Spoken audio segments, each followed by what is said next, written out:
just another vlog for you to learn. Ayan, what's up mga ka-DIY master natin dyan. Meron tayong ituturong tutorial sa inyo sa ngayon. Mag-cleaning tayo ng throttle body ng Toyota Corolla Altis 1.8G. Ayan. So, before natin continue yung vlog natin, gusto ko munang magpasalamat sa mga patuloy na titiwala sa sumusuporta sa channel natin, pati sa Facebook page natin. Paki-like na rin at follow also, Burntime HPT TV. At syempre, kung bago ka sa channel ko, huwag mo munang kalimutan na i-hit yung subscribe button, like at share mo tong video na to para makatulong sa iba at makapagbigay ng idea. At syempre, huwag mo rin kalimutan na i-hit yung notification bell para updated ka sa mga next videos natin. Ayan. So, flex muna natin yung name shop. Yun. Kasbog, Magtaking, San Carlos City, Pangasinan. Are taga Pangasinan, what's up? Kung sakay ditan, are tatang agagi, uncle. Yan. So, bago natin makalimutan, Analos Vlog, paki-subscribe na rin. Ayan. So, ang gagamitin natin pang linis, kita natin. Yan, Hardix. Okay? Throttle body. Abangan nyo rin yung check nyo rin yung natin, yung vlog natin na paano maglinis ng IECB at syempre yung linisan natin a while ago, map sensor. Okay? So, tara. Ito natin. Yan. Tinanggal ko na yung cover ng makina. Check nyo rin yung vlog natin na ginawa natin kung paano magpalit ng socket nitong ignition coil. Socket ng okay, nice natin yung harness niya, pinalitan din natin to.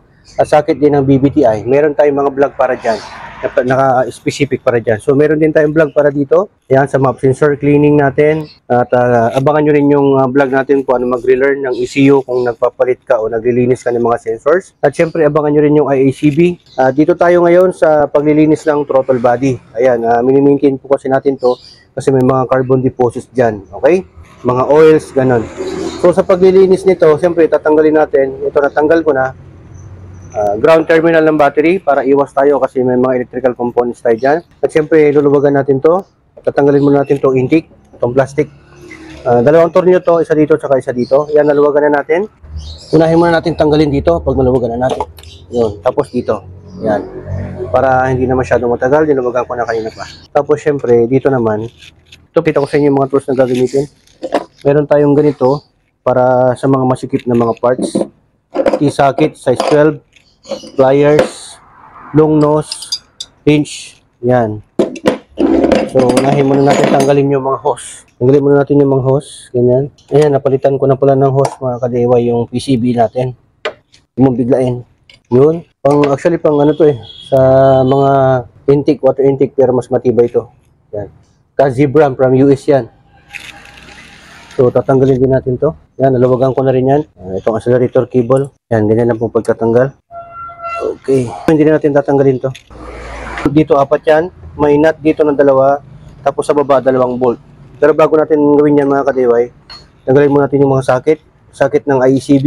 Yan. Socket ng throttle position TPS. Okay. Pag natanggalin natin yan, luluwagan natin to. Mas maganda mga ka-DIY, pagka natanggal nyo na yung dito, may lagay ng basahan para yung makamahulugan ng tornilyo. Gawin natin. Yun. Mabilis ang trabaho pag meron to Tapos lagay natin yung tornilyo ganyan.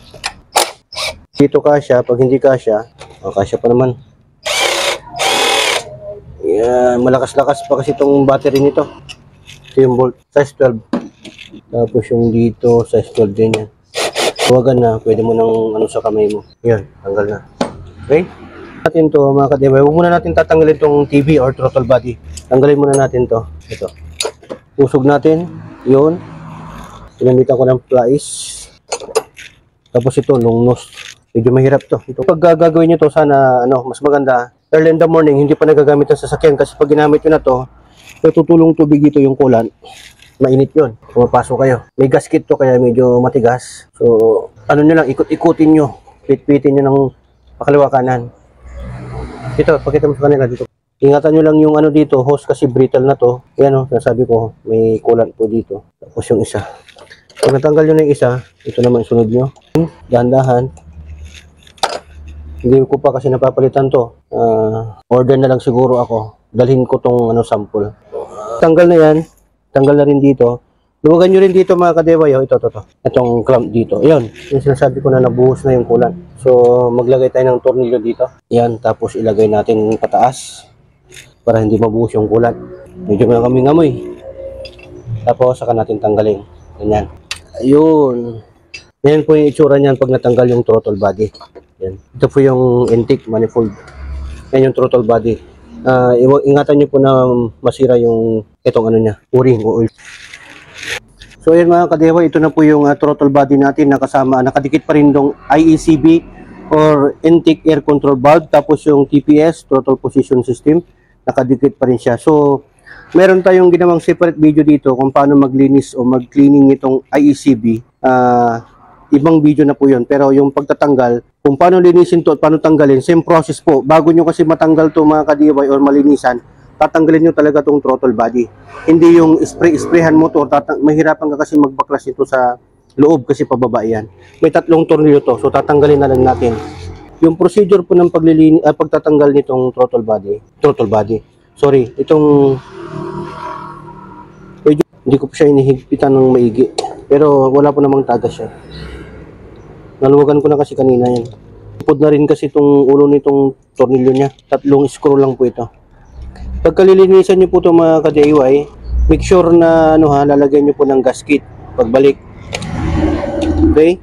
So ganyan po ang isura ng IECB pag natanggal. Ito, napaka-sensitibo to. Pag tatanggalin natin to, na i-sprayhan, kasi tatanggalin natin to, papalitan natin to. Ito yung papalit natin. Yan mga ka-DIY. Ito, nalinisan na natin to. Yan, dapat ganyan ho, may play. Hindi po dapat maganit or wala po siyang hesitation dapat. Dapat ganyan. Tapos pagka nalagyan mo ito, umiikot mag-isa yan, yung magnet yan. Yan, gumagalaw po yan, okay? So, ganyan po yung pagbabaklas. Yung paglilinis, meron na po tayong separate video nito. Tapos, yan, kung mamaya na lang muna yan, tanggalin muna natin itong gasket ito para hindi po siya mag-expand. Pag nilinisin kasi natin to, yung gasket, pag nilalagay natin ng chemical, nag-i-expand po yan. Kaya ingatan po natin to na mag-expand kasi hindi na po siya kakasya. Okay? So, yan yung mga gasket to, masyadong mataba na nilagay ng unang mekaniko. Linisin din natin to mamaya. Ito munang nilinisin natin sa ngayon mga ka-DIY. Mamaya muna to. Ito yung gamit natin na panglinis, Hardix. Okay? Para sa throttle body, naka-specific po tayo. Hindi po tayo gumagamit ng carburetor cleaner. Sa mga nagtitipid dyan, carburetor cleaner yung ginagamit. Pero sa akin, ito talaga. Mas maganda para hindi kayo, mas mapagastos dito sa throttle body cleaner or yung iba ginagamit, contact cleaner. Pwede rin. Brasin nyo to. Kunwari, makarbon na to masyado, brasin nyo to. Yung sa akin, hindi pa naman gaanong madumi kasi ililinisan ko talaga to every 6 months para malinis po talaga. Sprayhan mo lang yan or gamit ka ng brush, yung toothbrush, pwede na. Ganyan lang. Yan yan dumi niya ka-DIY mga residue yan. Yan. Tapos may mga butas pa to dito. Yan So yan mga ka-DIY natin, binabrush po natin tong loob niya. Kasi grabe yung residue, mga carbon deposits. Grabe, napakadumi. Okay? Yan, brushin nyo talaga yan. Tapos bonus nyo na lang din itong labas niya. Brushin nyo na rin. Yan na natin mga ka-DIY. Yan yung dumi niya yung silaglagan. Pangit ng performance. Yan dami. Grabe yung carbon deposits mga ka-DIY. Pati yung hose nitong PCB. Yung butas niya. Yan. Yan. Tapos saka natin dyan, patutuyuin natin. Punasan natin ng basang-basahan to. So yan mga ka-DIY, nalinisan na natin ng map sensor at throttle body cleaner na Hardix. Yan yung gamit natin. Tapos pinunasan na rin natin. Yan yung nakuha pa natin na dumi nung pinunasan natin. Ngayon ikakabit na po natin yung IECB muna. Kasi nilinisan din natin to. Ito yung gamit din natin, Hardix na brand. Disclaimer ko lang po, hindi po ako sponsored ng Hardix na brand. Yan, may kasama na rin na motorcycle petrol treatment and injector cleaner. Wow, Tapos ito yung Beta Gray. Lalagyan na po natin siya ng Beta Gray na sealant. Na, pero dito, nag-corrode na po siya mga ka-DIY. Nag-build up na po siya ng corrode. Kinakain niya na to. So, pag hindi natin nalinisan to ng maintenance, masisira to. Bibili ka ng buong ganito kasi wala namang ganito lang. So, ito yung niya, gasket niya. Lagyan muna natin sa loob. Bahagya lang yung paglalagay. Yan, kunting-kunti lang po ilalagay natin mga ka-DIY. Huwag natin hayaan na makapasok yan sa loob para hindi yan mag-cause ng bara. Okay? Yung may kakapitan lang yung rubbers. Tapos yan, ikabit na rin po natin to, yung seal niya. Yung mga nandito sa gilid-gilid, linisan po natin para hindi humagbara. Lagyan din natin tong ibabaw niya. Sa kamay na lang para mas maganda. Para maipahid natin na maayos. Lagyan din natin ng kunti dito. Yung lapat na lapat lang mga ka-DIY. Para may pagdidikitan lang. Mas maganda kasi dikit na dikit. Para kapit na kapit. Kaya nalagay na po natin ng gasket maker. Nalagay na po natin. Tatapat natin mga ka-DIY. Ayun, yung sa butas niya. Yan. Yan. Pag nitapat nyo, nalagay nyo ng tatlong tornilyo. Saka natin siya higpitan bahagya. Yung paghihigpit dito, dapat yung tamang-tama lang, yung pantay-pantay kasi mamaya lalabas yung gasket, di ba? Yan, higpitan na po natin tong IECB. Kailangan kasi mahigpit po talaga to. Mas maganda pag hihigpitan nyo to, patuyin nyo muna ng konti para yung maglapat muna yung gasket maker. Make sure na to mga ka-DIY, mahigpit na mahigpit para walang tatagas na kulat or tubig. Yan, so okay na yan. Tsaka make sure na ganyan po yan nagpi-play. Walang hesitation. Ganyan. Oh. Yan o. Yan o. Kahit malayo, magic no? Ganyan, dapat ganyan ang ikot niya. Okay? So lalagyan natin ng gasket to. Para maikabit na natin. Yan, para pogi. Maganda nilalapat nyo ng ganyan para mas malapat. Yan, ilipat na rin natin tong sensor niya. Yung actuator pala. Actuator valve ng AICB. Make sure na tama yung paglalapat nito mga ka-DIY ha. Kasi may yun, parang ganito. Nakalapat. Kung saan nakaharap to. Ito. Yan. Pag iangat nyo to, pahila, may magnet to eh. Dahan-dahan. Para matandaan nyo kung saan nakalagay. Yun. So, lalagay din natin siyang ganyan. Yan. Yan kasi may yan yung nagpapaikot. Okay? Sprayhan ko rin to, linisan ko rin. So, ito nasa taas to mga ka-DIY. Yan sinasabi ko sa inyo. Para mas makita niyo. Ganito, may hesitation. Ang hirap niyang sumunod. So ganyan siya pag tinanggal natin. Tandaan nyo, dapat ganyan din ang pagbabalik. So happy na baliktad to, so ito ibababa lang natin pag ganyan. Kasi lalagay na natin ito. Pag nahon natin mga ka-DIY, make sure na yung stopper niya nasa taas kasi nasa baba to. Itong stopper din niya dito. Para magsalpakan siya kasi pag pinilit mo yan, mali yung pagbalik mo, pagbabanggaan yan, mapuputol to. So ganyan natin siya tinanggal kanina. So ganyan din natin siya ibabalik. Tatapat natin. Yun, nagmagnet na siya. Rin natin tong tornilyo, yung dalawa. Doon na lang tayo mag-a-adjust. Actually, nakasagad naman to. Hindi naman ako magkakamali dito. Nakasagad tong paganyan para mababa yung idle. Nakaganito yung alignment niya kanina, ganyan siya para mas mababa yung idle niya. Kasi pag nagagalaw mo yan, mag-iiba yung idle niya, tataas, bababa. Pero pwede naman natin adjustan yan. Kakalibrate lang natin. Luwagan mo lang to tapos galaw-galaw mo ng ganyan, di ba? May o-ring din to mga ka-DIY, dapat nakalagay yung o-ring. Yan, lagyan din natin ng konti dito. Tapos abangan nyo rin pala yung kung paano linisan tong intake, di ba? Gagawa din tayo ng other videos yan separate. Medyo mahaba-haba na kasi to. Yan, yan. So yan, kakabit na ho natin mga ka-DIY. Yan, may gasket na rin to. Meron pang dito nilalagay, adapter. Wala sa likod, itong isang lalagyan ng bolt. Meron to nakalagay na adapter, yung lock niya dito sa likod nyo ilalagay, okay? So, lalagyan muna natin itong mga ka-DIY. Yan. Tapos, lagyan muna natin itong mga hose niya. Yan. Ito yung isa. Lagyan muna natin ito ng gasket. Pati yung isa. Pag nalagyan natin ng gasket yan mga ka-DIY, saka na natin ito ilalagay. Ito sa baba. Yan. Itong rubber niya. Yung hose. Yun. Tapos itong isa. Diba yung tinakpan natin. So, yan ang unang nilagay natin na bolt kasi meron niyang adapter doon sa likod yung washer niya na lock. Yan ang unang ilagay ninyo. Tapos na rin natin ito mga ka-DIY. Dalawang nut. Yan. Gamitan natin ito. Bila. Yan. Tapos balik na rin natin ito. Yung bracket niya dito. Yun. Pag mahigpit na, wag mo nang pilitin. Baka loose thread. Maskip na kasi dito sa 12 na wrench. Or spanner. Pwede rin. Medyo mahirap lang itong Yun.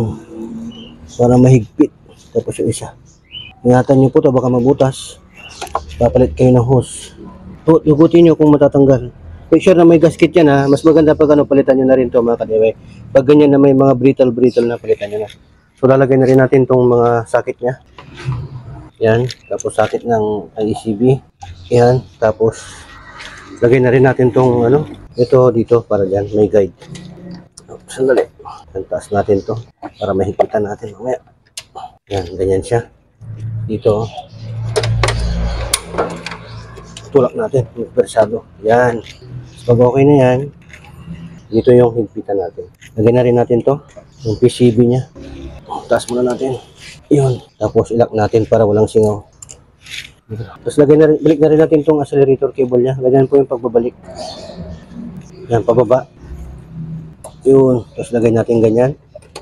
Yun. Yung tamang-tama lang yung timpla mga ka-DIY. Yung hindi siya nahihila. Yan. Tapos higpitan lang natin to. Kasi higpitan din natin itong tornilyo dito. Yun, so ganun lang po yung proseso mga ka-DIY. Babalik na po natin tong ground terminal. Okay? So, i-relearn na naman natin to. Patatakbuhin natin. So, ayan. Check AICB socket. TPS sensor socket. Check PCB. Post. Check. So, okay na rin yung intake. Okay na yung accelerator. Try natin. Tara. So, yan mga ka-DIY. Testing na po natin yung ginawa natin. Dapat, walang check engine. Okay? Dapat walang lalabas ng check engine. So, ayan. Okay na yan. So, may check engine. Siyempre, hindi pa natin napaandar. Pag napaandar natin yung makina, dapat mawawala yung check engine. Ayun. So, ayan. Medyo mababa pa yung temp sensor natin. Kaya medyo mataas pa yan. Pero bababa pa yan pagka ito tataas to. So, at least walang check engine. Okay? So, try natin doon sa labas. So, ayan. Okay na. Naikabit natin yung socket ng IECB, TPS. Naikabit na natin. PCB valve, mga hoses, intake, mahigpit na po yan. Okay na. Sundan nyo lang po yung process mga ka-DIY kung paano yung pinaglinis natin. Gamit po kayo ng throttle body and map sensor cleaner. So, nandun na po yun. Okay? Check nyo yung ibang vlog natin. Kung ano yung una yung tinanggal, yun po yung huling ibabalik ninyo. Ingat po kayo kasi sa pag-DIY, dalawa lang po yung meaning. Do it yourself at destroy it yourself. Dito sa HPT, sharing is. Ayan. So, ingat lang po kayo sa pag-DIY mga ka-DIY master natin dyan. Sa mga hindi pa nakasubscribe, subscribe na kayo. Napaka-importante ito na maglinis po kayo ng throttle body, IECB. Ayan bumaba na. Tara, tignan natin. Ayun, bumababa na Bumababa na yung niya. Saglit lang siya bumaba. Di ba? So, ayan. Hoping naman natutunan na naman po kayo mga ka-DIY master natin kung paano po maglinis ng throttle body ng Toyota Corolla Altis 2001 model at maglinis ng ICB at ng map sensor. Tatlo yan pero tig isang video na maraming matutunan nyo. Maraming salamat to God Albedagori and Burntam signing off.